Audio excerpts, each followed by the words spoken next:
Live. Hello, and welcome to the This Is My Therapy Hour. I am Brandon Tessers. I'm a licensed therapist, but this is not therapy for very, very many reasons. And of course, I just took a bite of my PB&J sandwich right before I went live. Um, this is not therapy. It is just an open conversation. I'm here talking with you all.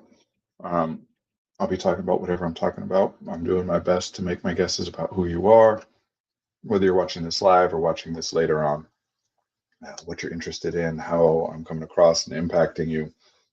For those of you who are willing and able to participate in the chat, I appreciate that because it gives me more information on which to base my guesses about who you are and what you're interested in, how I'm coming across to you and impacting you. This is like any conversation, right? When any humans pay attention to other humans, the things that they observe, it change what I observe in you, changes what I think and feel and do next. What you observe in me changes what you think and feel and do next.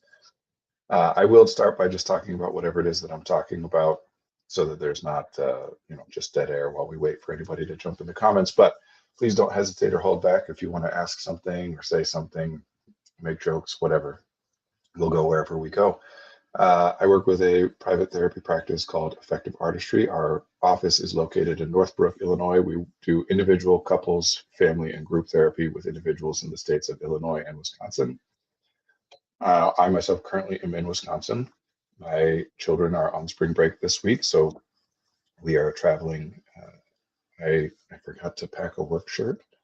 I thought I had, but I did not, so I'm wearing a hoodie. That's my professional. And just got back from a hike with the family out in the snow, so kind of adjusting, a little sweaty and eating my lunch late. Um, we also work with coaches who can work with people all over the world via the internet. They are all executive functioning coaches, but they all have additional specialties as well: professional business coaching, parenting coaching, artistry and creativity coaching. What else? We are streaming on 3 different platforms simultaneously, so I will do my best to read out all of the comments as they come in so that everybody stays on the same page. Otherwise, you'd only see the comments that are written by people on the platform you're watching the stream from. So those of you on Facebook would only see comments from Facebook. So I try to read out everybody's comments so that we all are on the same page. I think that's it. That's all I can think of for right now, anyway. Unusual day and unusual week, in a good way. Nice to be with family and appreciate the privilege that I have to be able to work remotely so that when we do things like this, I can be with the family and sneak away for an hour or two here or there and still be able to do my job, which is very nice. That is still way too hot to drink. But also my youngest son. So we're at a lake house and it is still, the lake is frozen over. So we were just out hiking around on the frozen lake with the snow on top. And my youngest son, my 4-year-old son Rex, just wanted to stay out, and I didn't have the heart to force him to come inside as soon as I originally would have come inside. So it was nice to be out there with him, but also running inside at the last minute to try and get everything set up all right away. And I started saying that for some reason. Well, that's why I'm eating my lunch and drinking my tea and getting settled here. Um, oh, and it's unusual. That's what I was saying. It's an unusual week because usually I'm coming to the stream straight from like doing other work related things. And so my mind is on work stuff. And right now it's the only work related stuff that was on my mind as I was setting up was trying to hurry up and set up quickly enough to be able to start the stream on time.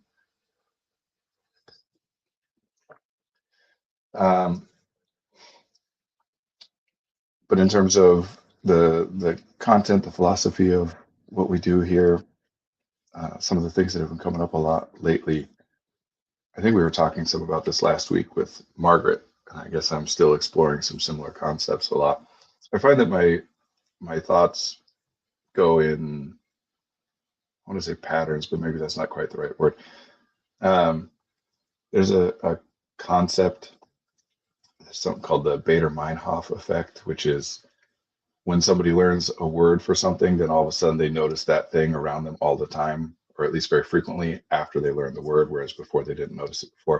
It has a lot to do with perception and attention. And until we have labels to be able to kind of contain things, we have a hard time noticing them. So it's stuff that's around you all the time. Then you get a word or a phrase for it, and all of a sudden it's like, wow, this is everywhere. So this, not just that, but that's a good concept related to this thing that happens to people, all of us, all the time, where we notice something and then we notice another thing that fits with it again and again, and all of a sudden we're noticing it everywhere where we never used to notice it. That Bader-Meinhof effect is one of the reasons that happens. And there's other similar reasons too, right? Like, even if it's not about getting a word necessarily, cognition is abstract. So to notice anything, we talk about the map is not the territory. Our thoughts, our conscious abstract representations of things are not the thing themselves. It's a model. It's like a map, right? The map is not the territory, meaning if I have a map of the United States, it theoretically accurately portrays certain information about the United States, like the relative position of boundaries between states or rivers and mountains or whatever things are on the map, cities from one another. Relative position, and then we have a scale that allows us to kind of extrapolate out.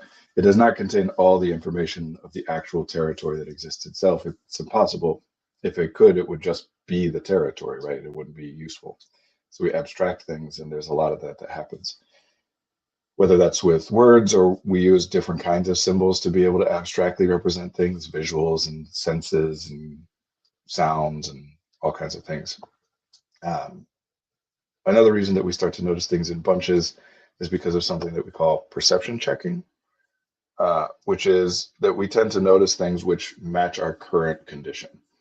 Meaning, if I'm angry as I'm going through my day, of all the things that are happening that I could pay attention to, those things which are deserving of being angry about, those things which are angering things, I'm much more likely to notice those things because I'm in that state. Let's talk about it for fear, because I think that's the easiest to explain of why this happens, right? That if we're afraid, talking from an evolutionary perspective, right, that state of vigilance and fear, where we're on the lookout for all kinds of danger. Theoretically, if we're afraid, it's because there is the possibility of some danger because we're not safe, right? And so if we're in that state, we are, of course, watching out for anything that's a sign of danger. And if we're in that state and somebody makes a funny joke, haha, we're less likely to notice that because we're so busy watching out for signs of danger, right?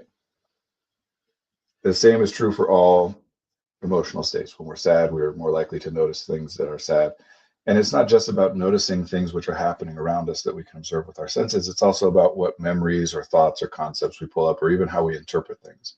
So if, for example, say I'm stressed, this one's a very common one that happens for people. I'm stressed and I'm not exactly sure why. I just can tell, like, oh man, I'm worried about something. What am I worried about? And then I go through this process. Is it this? No. Is it this thing? No, I'm not stressed about that. Is it this? Oh, that's what it is, right? So it could be, and sometimes likely is true, that we are already thinking about that thing on some level and that is impacting us and that we're stressed.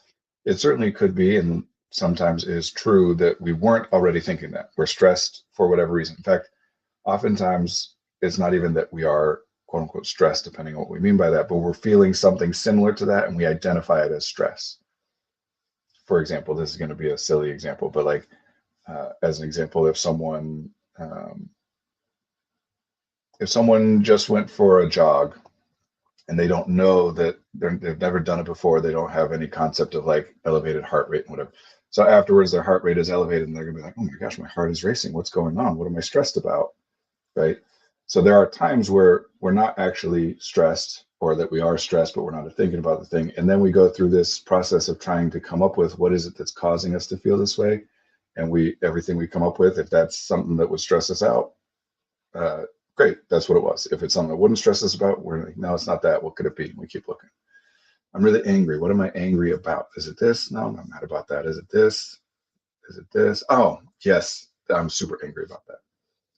So this process, we're kind of loosely calling all of this right now perception checking, which just means you could notice in any given moment, there's like, I don't know, untold number of things that you could notice, untold number of things that you could remember or think about. Of those things, we give priority to noticing or thinking about the things that match the way that we're currently feeling. If we're sad, we focus on sad stuff. Angry, we focus on angry stuff. If we're excited, we focus on excited stuff. That doesn't mean that we can't notice anything else. It just means that we are tilted towards noticing things that match it and tilted away from noticing things that don't match it. So that's another thing that causes us to start seeing things in bunches, seeing patterns everywhere. There's some fun ones right now. The one that popped in my mind now is one that's like new, and people talk about it all the time, which is I see on my phone or on TV or on the computer, whatever, I see ads or references to things that I've been talking about, or articles or links to things. This happens so much that people often think that phones are listening to us, which is, I was going to say not true, but it's actually kind of true, especially these days because most smartphones have what are called wake words, where you say, like I'm going to say Siri because my phone is not an Apple, so saying that won't wake it up. You say, "Hey Siri," and it goes into a mode, right? In order for that to happen, the microphone has to be on and listening to recognize that word. But those words are coded as, they're called wake words because they wake it up into that mode where it's now listening actively instead of passively, including that, like when you wake it up like that, it starts recording what you're saying at that point. Before that, though, it's not recording. The best evidence for that is that the sheer amount of storage space that would be necessary to record audio data from everybody's phone, because just because people aren't talking, right? Like 8 hours a night or 6 hours a night or whatever, you're asleep and your phone's not hearing anything, but it would not know that theoretically if the phones are just recording us all the time. So it'd be each phone is recording 24 hours worth of audio files a day. It's just not feasible. That doesn't mean that they're not paying attention and offering things. So one of the things that will happen a lot is that the phones are tracking GPS, including that they know when you're around other people. So like if my phone, if I'm hanging out with a friend and both of our phones are therefore next to each other for, I don't know, 5 hours or whatever, then the phones, the software does have ways of tracking that, like, oh, these two people were in proximity, they text each other, whatever, like they're probably talking to each other. And then the algorithms that show you links and things like that will pull from the other person's history. So like if I have been looking a lot at, let's say, well, we've been having work done at our house recently. So if I've been looking a lot at like drapes or whatever, then my phone starts showing me ads for drapes because I've Googled it and whatever. And then if I'm spending time with somebody, their phone, the algorithm will then pull and be like, okay, they were just hanging out with this person. What is that person looking at a lot? Drapes is one of those things. Maybe they talked about drapes. Let me show this person drapes, right? And that's an example where, for the most part, that probably won't hit, right? Like you and I hang out, you walk away, you get an ad for drapes, you don't even notice it. But if it's something else, like, let's say we've been talking about, I just told you about this cool new show that I've been watching that's great, and I think you would like it, whatever. And then you walk away and now you're getting ads for the show because I've been watching it and or Googling it. And so I'm getting stuff about it. Then we spend time together and now it knows that you, or it's guessing that you are. So you get some ads about drapes that you don't notice. You get some ads about this new show that you notice. And you're like, whoa, we just talked about this and now I'm seeing it everywhere. This like noticing things coming in bunches. We have concepts like synchronicity and coincidence and deja vu. And obviously these are all like different versions, but somewhat related around the concept of noticing patterns. I want to say, I think I'm totally butchering this quote, but I want to say Carl Jung said about coincidence that it's just us applying meaning, a meaningful pattern to things which happen. I'm gonna have to look that up. I'm sure that I'm getting that all kinds of wrong. But effectively around us is chaos. There's so much going on all the time.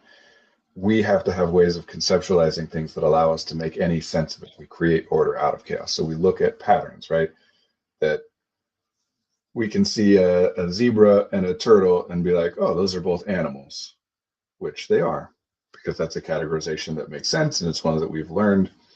But if you just look at like observing a zebra and observing a turtle, the two of them have very little in common. They both move, they both appear to be alive or whatever.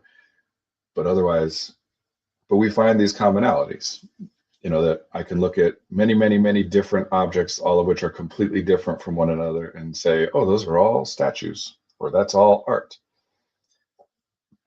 We have to be able to create meaning to navigate the world, to perceive anything. If you don't have we call these perception sets, a way of categorizing something as like, this is a phone, or phone's over there. This is a banana. I'm just looking at things on the desk now. Then otherwise, like, imagine that you'd never seen or heard of a banana, and then one day you see that. You'd be like, what in the world? You probably would likely categorize it as like, this seems like some kind of a food or a fruit item, like it looks similar to, like what I've seen in other fruits. The exterior is kind of similar to a mango or whatever. But it would be wild. This story has stuck with me. I read this online, who knows how real it is or whatever, but several years back, where someone was saying that they had met a girl who thought that moose were fictional, like unicorns. Like she'd never seen one, and growing up, like they were talked about, and somehow, some way, who knows what, something got logged away as like moose are fictional creatures like griffins and unicorns and whatever.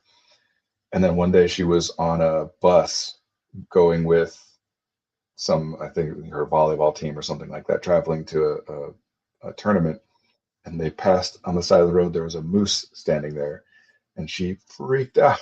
There's a moose there, right? And like everybody was looking at the moose because it's, you don't see a moose every day, but she's going above and beyond, and nobody understood why she was reacting that way until it became clear later that she thought they were mythical creatures, which, when you think about it, they're pretty weird creatures, so her whole world, just like magic, became real for a moment there, right? These ways that we categorize things and identify things is like, this is that, this is that.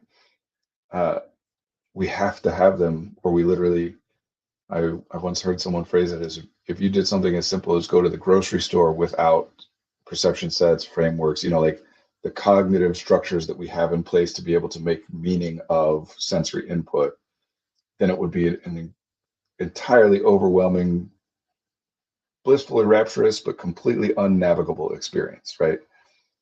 Without these things, you literally can't know up from down. And if you want evidence of that, just look at newborn babies, right? Like, I know that we're used to this, as we talk about a lot. Anything that we're all used to, or that's how life has always been, we just kind of, we establish as like, yeah, that's how it is. We don't question it very much. And so babies are developing. We all know that. Nobody expects a baby to be able to just like walk around and introduce themselves and whatever. But we kind of log that away generally as like, there's some just track of development, right? That like their bodies aren't capable of X, Y, or Z, which to some extent is true. The body does develop, although it's always worth reminding everyone that the brain and the nervous system are part of the body, not separate from the body. But we talk about, for example, that babies can't see things that are further than 6 inches away from their face. The evidence we have for that is that the eyes don't focus on anything that's further than 6 inches away. That doesn't mean that light, which is bouncing off, because that's how vision works, right? That like light bounces off of things and goes in through our pupils and hits the rods and cones and whatever. There's no like magical force field that stops the light bouncing off of things far away, from getting to a baby's eyes. That visual information is still coming in. It's just not interpretable by the baby, right? That's what the evidence suggests, right? Is that the eyes don't focus because it can't even separate sometimes what we call figure and ground, right? That like this, if you look at, let's see, I'm just trying to grab like an image here. All right. If you look at an image, now immediately this is interpretable, probably, right? If I keep it far enough away or it catches a weird light, you might not be. But for most of us, we're immediately going to see like, oh, here's some flowers, here's some leaves, here's a window up here. Like this is some kind of like a garden in front of some building, right? So we talk about that as figure and ground. If you're focused on this flower, that's the figure, and the rest of it is the ground. That's what those terms mean. If you're a baby though, and you look at this is all just color, right? Like, even though it's difficult for us to imagine, because as we look at this automatically, very clearly, this building is further away from us than this flower. But if you just look at like a little square inch of it, right? The color here is the same here as the color here. The cues that we're looking, not that the color is the same, but I mean that there's nothing about the color that distinguishes it as being further away. The cues that we look at to interpret that this is further away is things like the reference vanishing, these lines as they get closer together, further into the distance, or things getting smaller versus bigger. And then we're referencing, like, we know how big a flower is and we know how big windows are, and they're not the same size. So if these two things are the same size, then that must mean that these are further away. But these are all like learned concepts, right? If you look at kids' art, again, I think that there's just this general sense people have that like kids are not as good at stuff, or kids just can't control their bodies as well, which there's truth to those things. But you see, like, people who study this and talk about it in more depth, you see very clear patterns if you look at kids across the board of like, oh, here's the point at which like they start to understand depth, that some things are further away from other things. There's all kinds of experiments that prove these things too. Um, there's an experiment involving an optical illusion on the ground that makes it appear as though you're coming to like a cliff and it drops off. And young enough babies and kittens and other animals will just like walk right across that or crawl right across that without any fear. And then at a certain point, they stop. So you can see where, like, oh, they've learned to rely on visual information and interpret that as like a sign of depth, even though in this case it's an illusion.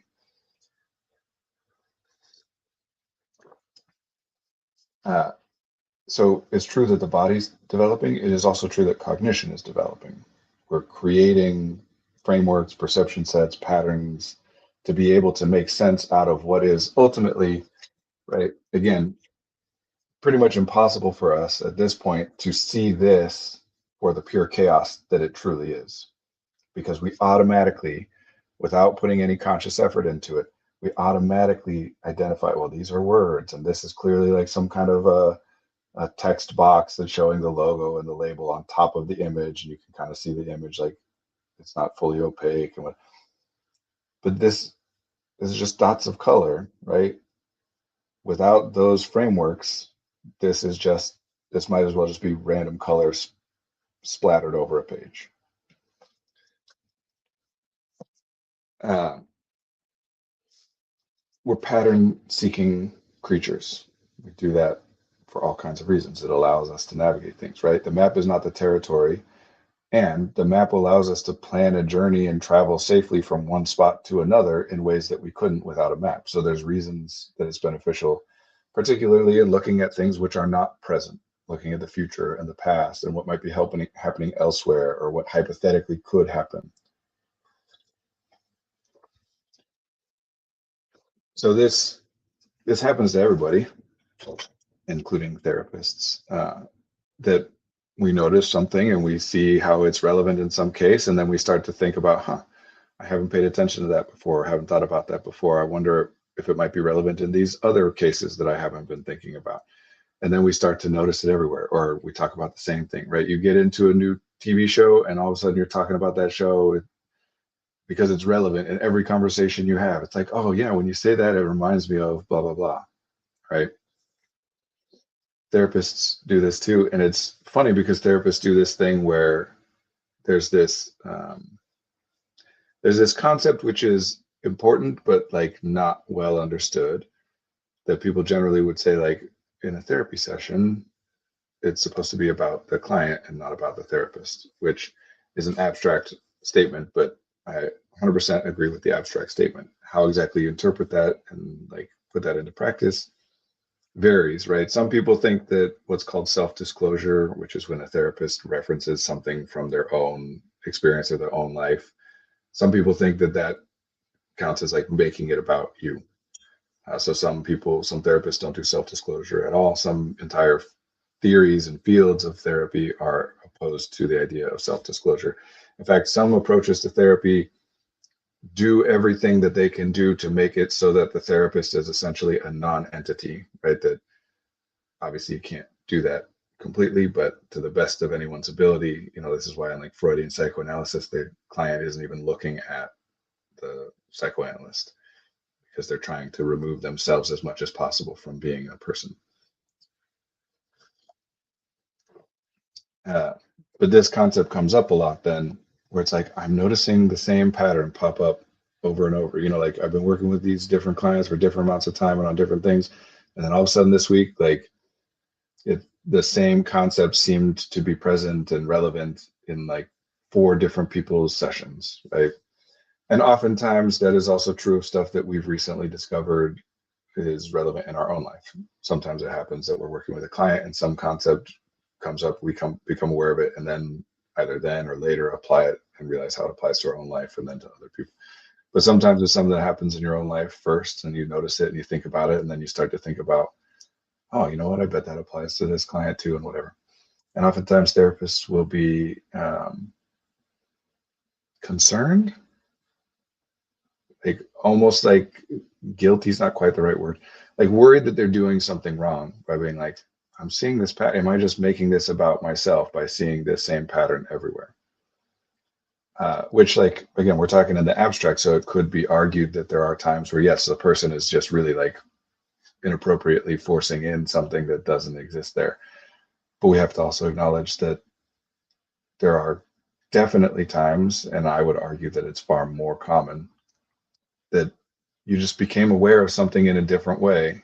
And so now you're noticing it where it's effective, and that thing happens to be commonly impactful, right? Let's talk about, I think we talked about this on the stream last week as a concept that like guilt and anger are often married to one another, 2 sides of the same coin, that there are often patterns where someone will do something that they'll then like feel embarrassed about or ashamed of or feel guilty about, and that feels bad.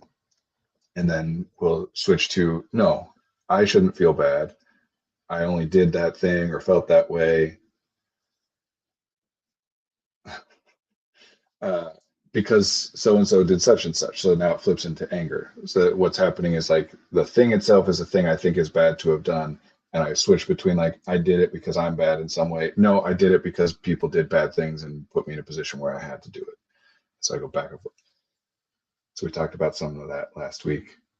Just taking that as an example, as soon as you point that out to someone, if it clicks, now all of a sudden they're going to see it all over the place in themselves and in other people. Like, oh, they're switching from guilt, like I'm terrible and I shouldn't have yelled, to anger, no, you're a jerk and there's no other reasonable response for a person to have than have yelled. From Fritz, wait, was that forcing comments about people like me? No, but that's a different thing.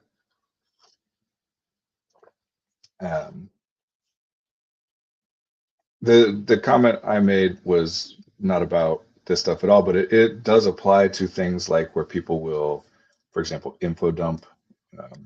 Info dumping is a term that has come into vogue in the last decade or so for like when a person just starts talking about something that they find to be very interesting or that they're very passionate about, and they just start telling a ton about it. And even though the term specifically is just about like giving a lot of information about something, the term is really only applied when the people on the receiving end are not very interested, right? Typically, if you're talking a lot about something and I'm fascinated by it and hear it, we don't usually say that was info dumping, even though we could, right? Usually it's like that person missed the social cues that the people they're talking to aren't interested in the thing that they're talking about, and they're just talking about it a lot anyway.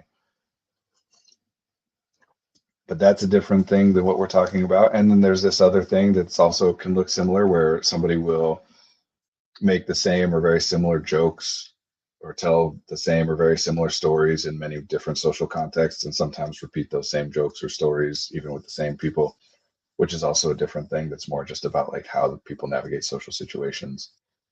No, in this case, I was just talking about the theoretical idea that like it is theoretically true that we could argue that a person seeing something like, I don't know, let's say that a person is in a fight with their brother, right? And then they're going and talking to everybody, and somebody they're talking to, or in this scenario, we're talking about a therapist working with a client, right? A client that they're speaking with is just like, yeah, I was talking to my brother the other day, and immediately the therapist is like, oh, you're in a fight, aren't you? Right? Like we could theoretically say that it is possible that a therapist is just projecting their own stuff onto the client in an inappropriate way, because projection is not something that's inappropriate all the time. I started saying that before thinking about how much explanation that likely requires. People generally are familiar with projection as a label for a defense mechanism. That's like the Freudian way of talking about projection, that in order to defend the self, an ego defense, that's what defense mechanisms are. In order to defend the self, we engage in certain like fallacies or whatever. And projection is one of those things where, in that case, what we're talking about is seeing other people as doing the thing that we in fact ourselves are doing but are not seeing for ourselves, right? So accusing other people of a crime that you're guilty of, right? That's the common version of projection that everyone's talking about. Another way of talking about projection is referencing one's own experience in order to understand and interpret things, which that is inevitable, unavoidable, not optional, right?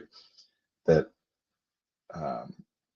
when someone is talking about a campfire, for you to even have any ability to interpret what they're saying as being a meaningful term, you're referencing your own experiences of campfires.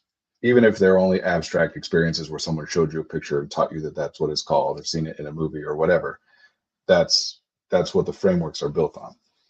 Same when, man, I almost hesitate to say this because if it clicks, this is one of those things that you like will start to see everywhere. That when someone tells you they're angry, you're referencing your own experience of anger and interpreting them. Like you don't question and say, what do you mean by angry? Or what exactly is anger like for you? You're like, okay, you're angry. But what your understanding of what being angry is like is your experience of being angry. So we do often have things where someone is saying, let's see, let's use stressed, where someone's saying, I'm feeling really stressed. And to some people, stressed means like a physiological state of arousal, right? Like adrenaline, fight or flight, whatever. To some people, sometimes stressed means overwhelmed, kind of like I have so many things that I have to take care of, and it's hard for me to keep track of all of it cognitively. Sometimes stressed means like invested, I guess would be, I'm not stressed about it means like I don't really care what way it goes, right? So one person could say I'm stressed, and three different people could interpret that in three different ways. One person thinks that they mean like they're in a physiological state of arousal. One person thinks they just got a lot on their plate and it's hard to track everything. One person thinks that they're, really intensely care about what's going on right now. And we don't question those things. So that's not how people, when you in the wild, when you hear people talking about projection, that's not typically what you're hearing people talk about. But when we're talking about interpretation, especially, and projection being involved in interpretation or analysis, that's mostly what we're talking about. Is, someone says that they're feeling very lonely, you're referencing your own experiences or ideas of loneliness in order to interpret that statement and make any sense of it. So it's not just random sounds, right? Like if somebody said they're feeling very lonely in a language you don't speak, you interpret nothing out of that. It's just sounds. It means nothing to you. So in order to interpret those sounds in some way that has meaning, we have to have a connection that's made. And yeah, we reference our own experiences because we have nothing else, right? Even when we talk to people and they give us more details, we're still referencing through that original, our own experience of stuff. That's what I meant when I was talking about projecting. Not the kind of projecting defense mechanism that accompanies like as a way of denying and not facing the fact that I'm dealing with something, I am making it seem as though someone else is. Um, anyway, uh,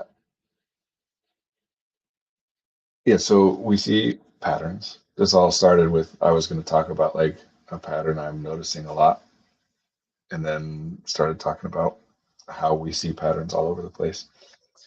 Um, but lately, especially, I've been seeing a lot. I believe we talked some about this last week with people struggling to balance when their emotional state or their feelings about things and their um, perception, observation, and then a third thing, their um, thoughts about a thing when those things don't all line up, right? So, like, we all have an experience where someone does or says something, and we perceive it as like, we interpret that as like they're being nice. They're trying to be nice. They're saying it's something that is nice. And yet, what they say is something that like hits us, or we interpret it in such a way where it makes us feel really bad, right? Um, I don't know. Somebody says, like, wow, you look great, right?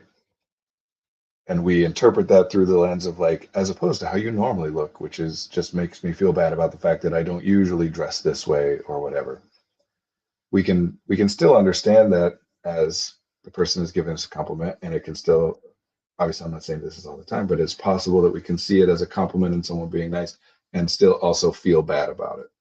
Feel the way we would feel as though we had been criticized or insulted. Um,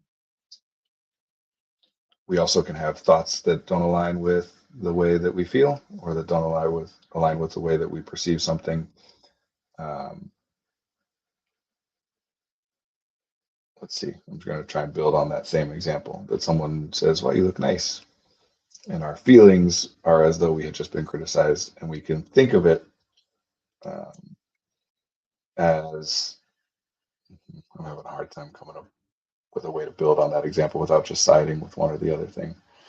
Um,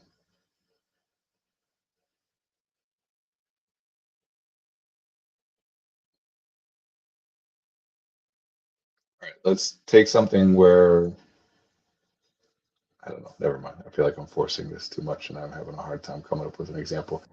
It doesn't matter a specific example, just to point out that like we all have these experiences where these things don't align with one another, where our the way we're feeling doesn't match what we think about something, uh, or that one or the other of those things don't match the observation or interpretation we have of something. I'm struggling because observations, interpretations would fall under thoughts, but I'm trying to separate out thoughts that are about like what is happening versus thoughts about like what does this mean, or what does it lead to, or what does it indicate later. That's why I'm having a hard time coming up with examples to split those out. Um, More and more lately, I've heard people use the term gaslighting to refer to experiences like this, specifically talking about gaslighting themselves, where like I I feel scared, and logically I'm like, there's no monster in that closet. A comment here. I recently received a glowing recommendation from someone, but it felt dishonest. Hmm. So, or at least disingenuous. Um, this is a good example. Okay, this is not like the specific thing I was intending to focus on with what I was bringing up here, but this is a good common application of it. So maybe we'll focus on this. That what I was just referring to, like I am hearing people, and it's not that people always or exclusively refer to it this way, but the fact that people do commonly refer to it this way, and it's happening more and more, is just a good example of, sorry, nothing to be sorry. No. Um, is a good way of representing the thing that I'm talking about, which is people referring to themselves as gaslighting themselves when like they feel a certain way, but their thoughts or their analysis of a situation don't align with that. So that effectively what it sounds like they're saying to themselves is like, I shouldn't feel this way. And this all gets tricky. And yes, there are like actionable items here, but the actionable items we can talk about that are applicable broadly are all language based. And I know people don't often think of those as actionable, even though they're some of the most actionable things you can do. Um, because this is a lot about like perception versus feeling versus thought versus worry versus consideration, you know, that let's say I'm scared of a monster in the closet. Right? I'm using an example that's commonly known, but that for the most part, adults don't tend to struggle with. Although we all struggle with versions of that, but we're using the example that's more easily identifiable as being absurd or not real. There's a thing that logically I can state confidently, like that's not real, and yet I am afraid anyway. So then people will often do this thing where we try and kind of convince ourselves out of being afraid. No, that's not real. Don't worry about it. I shouldn't be feeling this way. That doesn't work. Generally speaking, that doesn't work. If anything, it actually makes it worse. So like an actual real life common version of this for adults is health anxiety, where like you feel some sensation somewhere in your torso, you know, around your lungs or your heart or your stomach, you know, somewhere in there. And you're like, oh man, is that something bad? Like, is that the sign of a major medical condition? Do I have cancer, or, you know, am I having a heart attack or whatever? And then we use logic to be like, no, that's not true. I'm not, you know, whatever, blah, blah, blah. I've thought that dozens of times before and it's never been the case, or whatever logic we're using. That doesn't tend to change the way that we feel. In fact, it tends to just make it more intense, because in that case, the fear, the anxiety, whatever you want to call it, it's serving a purpose, right? It could be, even though we have reason to believe that it isn't, it could be that there's something wrong. And if there is something wrong and we ignore it and we're like, no, that's not real, then it could be getting worse, right? Now, I'm not saying that this is what's happening. I'm just saying that there's logic to what's going on in these processes. So if I just try to be like, nah, don't worry about it, that just makes it even more scary. To go back to our absurd example of being afraid of the monster in the closet, if I'm saying to myself, like, there's no monster in that closet and I'm afraid anyway, the more I continue to say I shouldn't be afraid, that there's no monster in there, again, it won't likely make it so that I'm any less afraid. It might shift my fear from being about the monster in the closet to being about what is wrong with me that I'm feeling afraid in the first place. So the fear doesn't go away, but I might be able to shift it from being afraid of a monster in the closet to being afraid that I'm crazy for being afraid that there might be a monster in the closet. What can make the fear go away is to go and look in the closet and see, back to our health anxiety thing, you know, go to the doctor and get checked out and they find that there's nothing, and that can make the fear go away. Also, somebody else can look in the closet and show you that there's nothing in there, right? But we have a tendency to try and change these things ourselves, and that doesn't work very well. And so it makes sense that we then start to talk about that as like gaslighting ourselves. Like, I shouldn't try to talk myself out of my own emotions.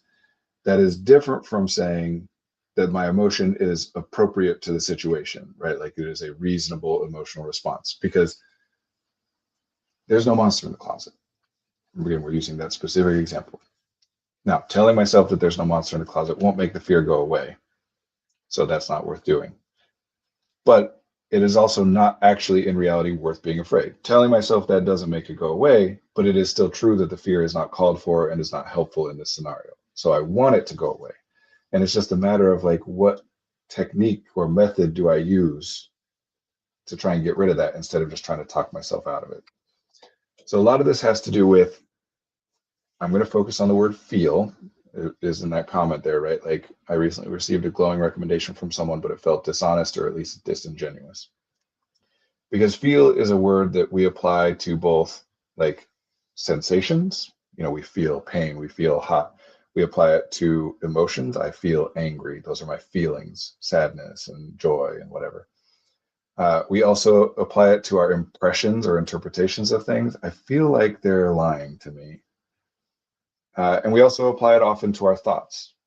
I feel like if I don't know, open a bank account with this institution, I might end up getting more money in interest, you know, than if I do it with this. I don't know why that's the first thing that popped up. I think this looks like a checkbook box to me, and I just saw that and I like subconsciously. I feel like Illinois is going to win it all. I don't watch basketball, but March Madness is happening right now. My son's talking about it. right? Like that's a thought. I think that Illinois might win it all, but we might say I feel. And and we do conflate when we use the same word or phrase to reference a bunch of different things. It's not to say that in that moment you're getting confused. You're not, right? Like when I say I feel like Illinois might win it all this year, if someone's like, "Are you talking about a sensation?" I'd be like, "No," right? Like I know in that moment what I'm talking about. And the way that language and memory works, it gets all muddled up over time. So then we do talk very genuinely about like, I just have a gut feeling that this is how it's going to go. And we're really there mixing up like, do I have a thought? Is this a prediction? Do I have a sensation? Do I have an emotion? Like it's all getting jumbled together. So in this case, but it felt dishonest, we're talking about an impression, an interpretation. I interpreted it as dishonest. Now, I'm guessing that's not true, but I could be wrong. I'm guessing that you don't literally mean here that like I interpreted them as lying to me. I'm guessing that you mean something in that realm of like have a gut sense of like, it seems like they're telling the truth, but I got this like, I don't know, just this sense that maybe they're not. So we're bleeding into like a thought. Some of that is just like, I don't think that someone complimenting me in this way makes sense. This glowing recommendation that I just got doesn't match with my self-concept of who I am, or my expectation of what people would say about me in this regard. And so then I'm suspicious, right? Like if I think that if I just made a PB&J for somebody and I'm like, oh man, I used like stale bread and like this is terrible sandwich, and I give it to them and they're like, this is incredible, then I'm gonna be like, that's suspicious because it's not, right? Like, are you just lying to me? Whereas if I make a PB&J and I'm like using the best homemade jam and fresh baked bread and it's like all the best stuff and I give it to them and they're like, wow, this is incredible, then I'm like, thank you, because that's what I'm expecting. Uh, this is oftentimes what's happening, specifically when people have a hard time accepting compliments, is that the compliments don't match with what that person's expecting, either because I'm interpreting myself as giving a subpar effort or performance or whatever, or because even though I think I'm doing a good job, I think that other people won't think that I'm doing a good job. So when they say that I am, I'm like, I'm suspicious. We don't like to be wrong. So when people behave differently or say differently than what we expect them to, we have a tendency to be like, I bet they're lying, because the alternative is to say, oh, I was wrong in what I expected. I thought I did a bad job, but it turns out I did a great job. And you would think that we would want to do that, right? Like you would think that we would love to be like, oh, I thought I did a bad job, but it turns out I did a great job. That's fantastic. And certainly sometimes that happens, but most of the time our knee-jerk reaction is to confirm our priors, right? To reinforce that we already understood. So I thought I did a terrible job. Someone says I did a great job. I have two paths before me. I can think they're telling the truth and that's great. Or I can think, nope, I was right and they're just lying. They're just saying it to make me feel better about myself or whatever. And of course, sometimes people do that. Sometimes people do give disingenuous compliments. Sometimes people give like what I would say is sarcastic, meaning in that case, it's not disingenuous, but like intended to be an insult, right? Like, this is a great sandwich or whatever. It's not, I'm not trying to fool you into thinking that I'm giving a meaningful compliment. I'm just saying nice words, but I'm saying it with a tone that tells you it's the opposite of what I actually think. Or if I'm just really worried about your self-esteem and making these sandwiches and whatever, I might choke it down and be like, wow, this is great, even though I think it's terrible. That is what we would call disingenuous, right? Um, that does happen. It's so rare compared to how much people think that it happens, especially if you notice in yourself that you have a pattern of doing this, of having a hard time accepting compliments from different people in different domains over the course of your life. That's pretty good evidence that that has nothing to do, like, you would have to either believe that everyone is just commonly walking around fake complimenting everyone, or that for some particular reason, people spend a lot of their time and attention and energy fake complimenting you specifically, even though that's not a thing that people do with other people as a general rule. And either of those is pretty far fetched as opposed to the, wait, it's me? As opposed to the third option was maybe I have a tendency to interpret things in a particular way, right? They're like, famously, to some people, cilantro tastes like soap. I've heard that this is about a gene or something, and to 1/4 of people, cilantro tastes like soap, and to everybody else, it tastes delicious, right? So this would be the equivalent of being someone that cilantro tastes like soap to you for whatever reason, and going and eating something with cilantro and being like, oh, this is gross, and then eating something else with cilantro and being like, and like from different restaurants, different people, different dishes, different sources, different levels of freshness over years and years and years and years, and being like, man, people do not know how to make anything with cilantro in it. Or like every time I go to eat cilantro, people have accidentally washed their hands with too much soap and not rinsed it well enough. You're right. The more that it happens in different contexts and different sources, the more it strains credulity, the more it becomes difficult to believe that there's something going on with the cilantro itself. So at a certain point you think, okay, well, maybe then it's me. It's something about how I interpret the taste of cilantro. Same, right? Like if different people over decades of your life in different, some at work, at some in regards to your, I don't know, parenting, or in regards to how you play in an intramural soccer league, or in regards to art that you make, all across the board, and you keep finding yourself being like suspicious of those compliments, it's strange credulity to think that all of these people just also happen to be like lying to you. And again, then you, even if they are, which they sometimes people do, right? At least in theory, sometimes people will say something nice when they don't actually believe it. Then you got to ask why. Why is that person doing that? Because that's relevant, right? Sometimes it's just because I don't know you or care about you very much, or the situation, and I anticipate that it might be socially awkward to say anything that isn't complimentary. So I'm just saying the complimentary thing to like get through this interaction, right? Sometimes it's because I know you and I like you and I care about you and I want you to feel good about yourself. If I'm lying, then I might be worried that you're feeling badly about this thing and it really might hurt you. And so I want to say that it's nice, even though I don't think it is, because I want you to feel better.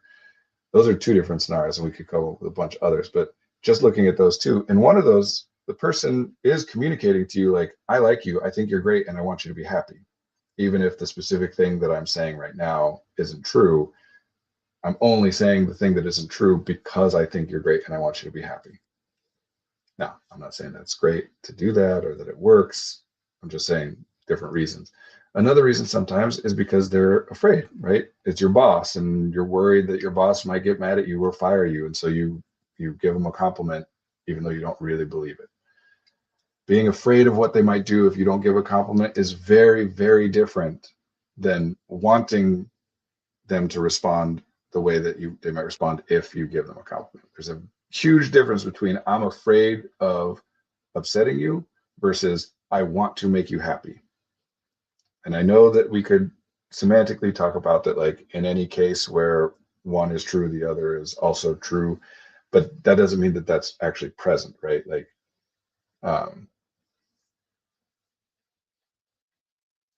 I could say that anytime a person wants to go to sleep, they want to avoid being awake.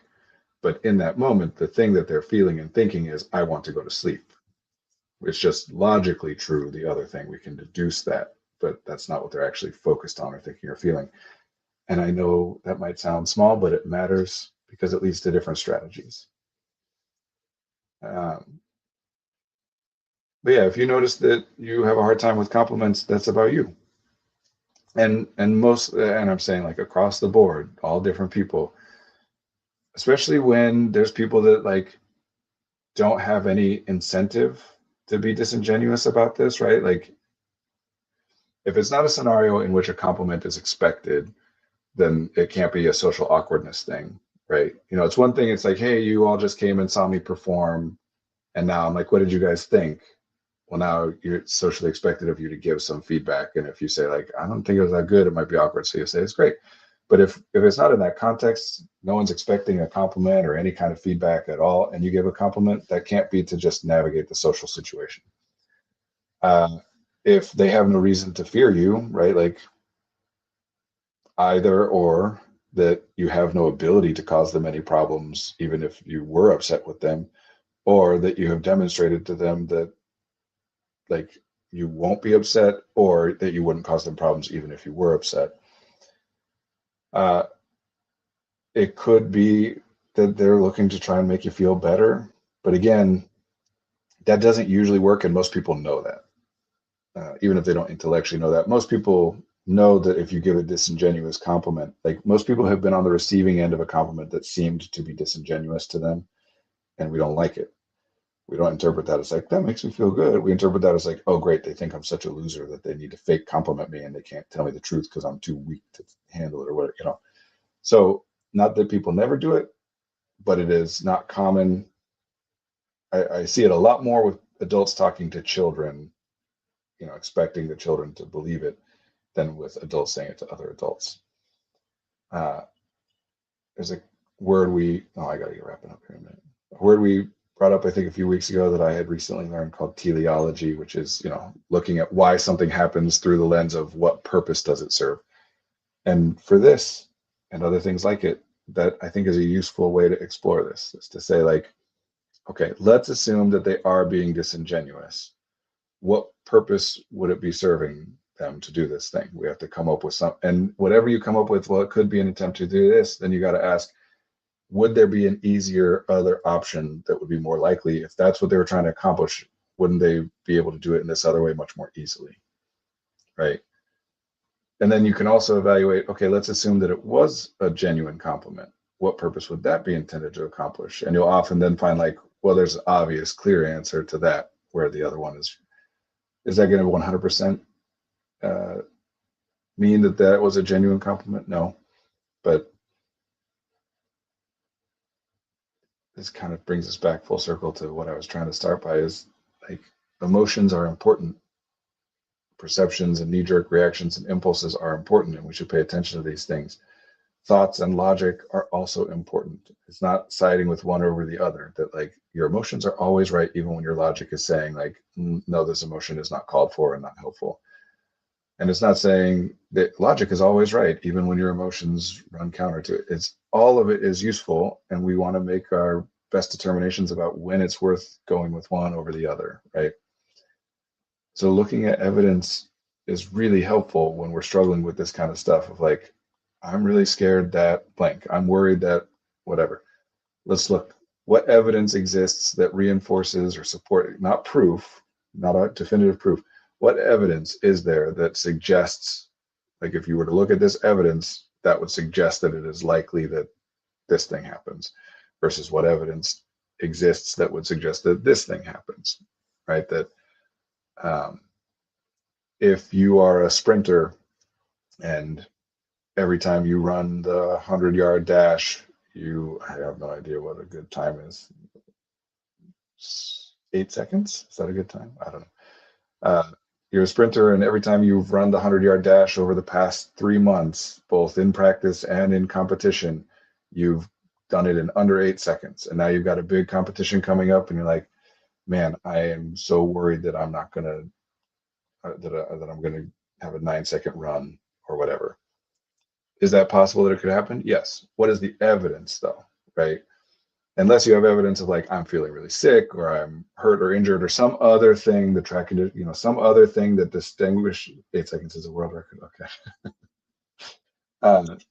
Unless you have some evidence to suggest that there might be some reason that it would be different this time than it was the last several dozen or whatever. Again, doesn't mean it couldn't. We can't prove that, but there's no evidence there. And then we look, what's the evidence that you will perform to that level? Well, the evidence for that is that you've just done it several dozen times in a row. Again, not proof. Sometimes logic interferes with native truth. We can talk ourselves out of believing something like, I shouldn't feel fear on the street in LA at night. 8 seconds is a world record. Okay. I got to get going, so I can't follow up too much on this, but I would be careful with the concept I believe you're referencing there with the idea of native truth, meaning like, I think what you're talking about is like an instinctual or intuition that is accurate, like we've tapped into something. And certainly that happens, right? We have intuitive senses or impulses that turn out to be valid, based on reality. Generally, though, we can't talk ourselves out of believing something. Generally, we can talk ourselves into behaving as though we don't believe it, even though we still do. And for every example where that's a bad thing, where someone talked themselves out of like, I think that person wants me to ask them out, like, no, and then they find out later that they really did.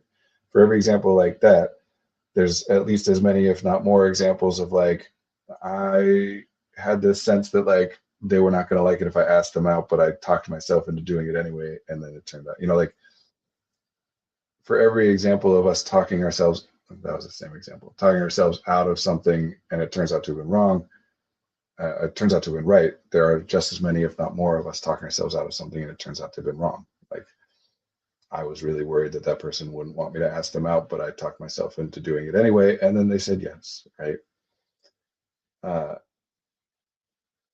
There's more to say, but I got to get going. I got a session. It's good to be with you all. I will see you next week. I believe Margaret will be with us again next week. I think she's going to be here every other Monday, it sounds like. So be well, have a good week, and I will see you next week.